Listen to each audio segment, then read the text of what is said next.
বর্তমানে দেশে প্রয়োজনের তুলনায় অনেক বেশি ব্যাংক রয়েছে বলে মনে করেন কেন্দ্রীয় ব্যাংক গভর্নর। তার মতে বাস্তবতা বিবেচনায় দেশে 10 থেকে 15টি ব্যাংকই যথেষ্ট। বুধবার জগন্নাথ বিশ্ববিদ্যালয়ে এক অনুষ্ঠানে এসব কথা বলেন তিনি।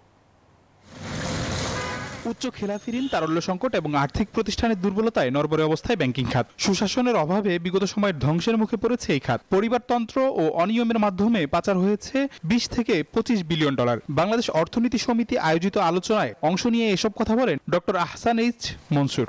আমরা বলছি যে কোনো পরিবার বা ব্যক্তি 10%-এর বেশি কোনো ব্যাংকে মালিকানা রাখতে পারবে না।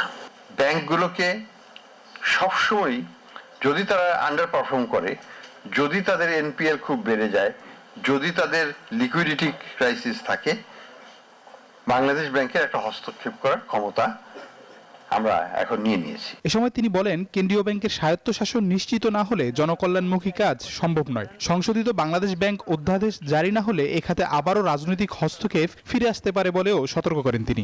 আমরা যেটা প্রপোজ করেছি সরকারের কাছে, যে বাংলাদেশ ব্যাংককে স্বাধীনতা দিতে হবে এবং বাংলাদেশ ব্যাংকের ভবিষ্যতে যারাই এখানে লিডারশিপে আসবেন তাদেরকে খুব নির্মোহভাবে সিলেক্ট করতে হবে ফ্রম দ্য বেস্ট।